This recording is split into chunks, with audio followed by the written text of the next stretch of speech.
and David Huerta and Senator Padilla are the proud sons of immigrants and advocates for immigrant rights. This is a dangerous precedent. If this is happening to elected officials, what is happening to those without platforms, influence, and powerful allies? Saturday, June 21st, 2025. In Tustin, California, masked agents forcibly detained and repeatedly punched Narciso Barranco in the face, captured on video. Barranco is the father of 3 U.S. Marines who has lived in the United States for over 30 years and has no criminal record.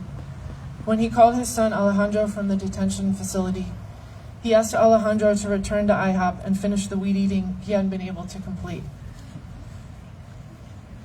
Wednesday, July 2nd, 2025.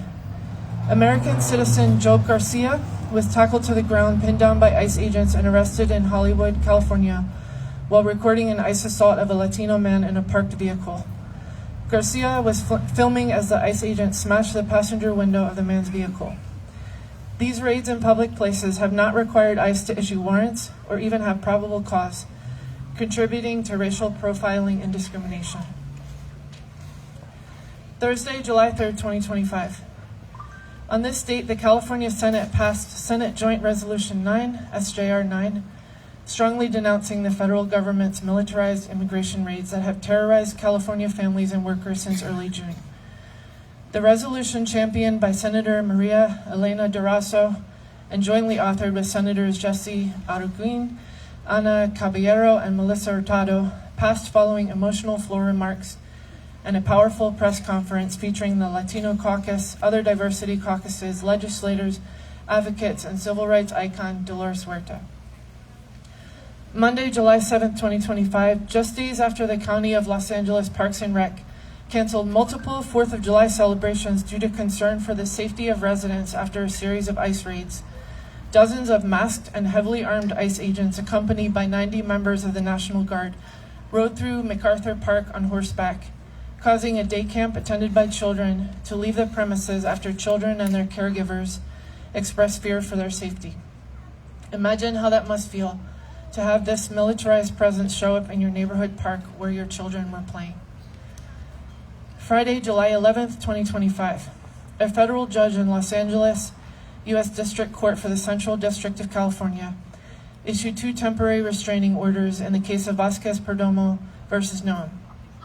This was the result of a lawsuit brought against the Department of Homeland Security by 5 individual workers, as well as 3 membership organizations and a legal services provider: the Los Angeles Worker Center Network, United Farm Workers, the Coalition for Humane Immigrant Rights, and Immigrant Defenders Law Center, alleging that DHS has unconstitutionally arrested and detained people in order to meet arbitrary arrest quota set by the Trump administration.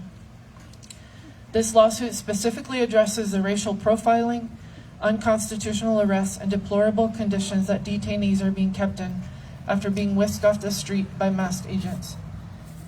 The granting of these temporary restraining orders by Judge Frimpong specifically forbids ICE agents from continuing to arrest people based on their workplace, the language they speak, or their apparent race or ethnicity. It also guarantees them access to legal counsel while being held in detention center in Los Angeles. The raids in the greater Los Angeles area have not been limited to the urban center. We have also seen horrific instances of Border Patrol agents chasing down farm workers in the fields of Ventura County. The spouse of a UFW member was among those unjustly detained, said United Farm Workers President Teresa Romero. Now the very workers who feed America go to work in fear. Their American-born children are scared, not knowing if their parents will come home. Farm workers deserve better. We've seen these unconstitutional and un-American tactics before, with Border Patrol targeting random farm workers and anyone with brown skin in Kern County during their large sweep in January. We sued then and we're suing now. So that's a timeline, and this is the letter. And again, I will have copies over here and pens for anyone that feels compelled to join in signing. I'll read the copy for the Mariposa County Board of Supervisors, July 17th, 2025. As voters, citizens, taxpayers, and residents of Mariposa County, California, We, the undersigned, are writing to express our outrage over recent activity by Immigration, Customs and Enforcement, ICE, and Department of Homeland Security, DHS, and the state of California. The basic human rights of human beings in California are being seriously violated. Both the Fourth and Fifth Amendment to the Constitution guarantee that all individuals on U.S. soil have the right to be protected from unreasonable search and seizure and the right to due process.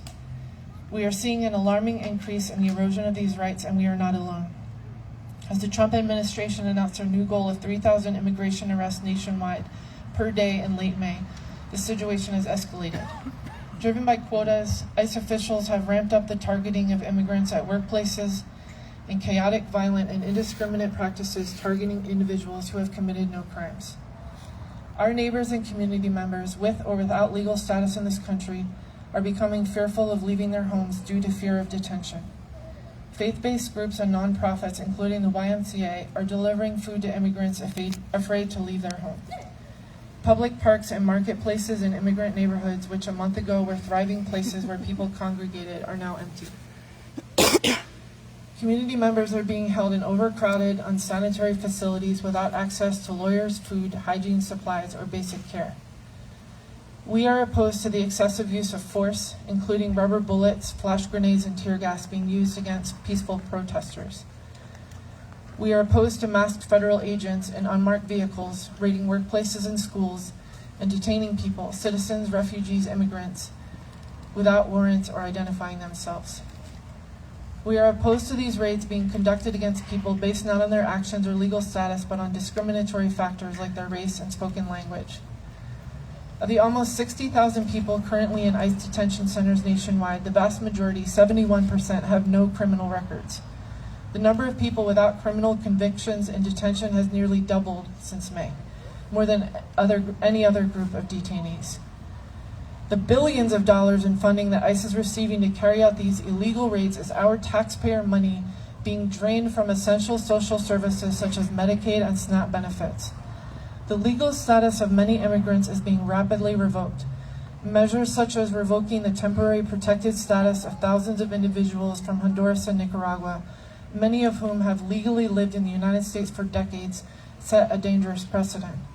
The revocation of migrants guaranteed humanitarian parole through CBP 1 will further criminalize innocent people who legally entered the United States with pending asylum cases. At what point will a line be drawn in the sand? We urge our lawmakers to consider what kind of support they want to lend moving forward to the extrajudicial policing of these agencies, while the basic human rights and dignities of our neighbors and community members are being so gravely threatened. We urge our representatives to join us and others across our state in protecting our communities and standing up for the rights that should be guaranteed to all by the U.S. Constitution. We are your constituents, and we represent some of the voices of rural America perhaps overlooked. In Mariposa County, many of us live in close proximity to the San Joaquin Valley. We are closely entwined with the places where a vast amount of the commercial food grown in the United States is produced, overwhelmingly by the hard labor of immigrant hands. And we recognize that the value of our neighbors, family members, friends, and community members lies not just in what they do for a living or whether they have citizenship, but through our shared lives, enriched by the exchange of culture, food, and language. We stand with our neighbors and value our shared community. We urge you to work towards policies that provide pathways to citizenship and guarantee the constitutional rights of all community members. Sincerely, voters, taxpayers, and citizens of Mariposa County. Thank you.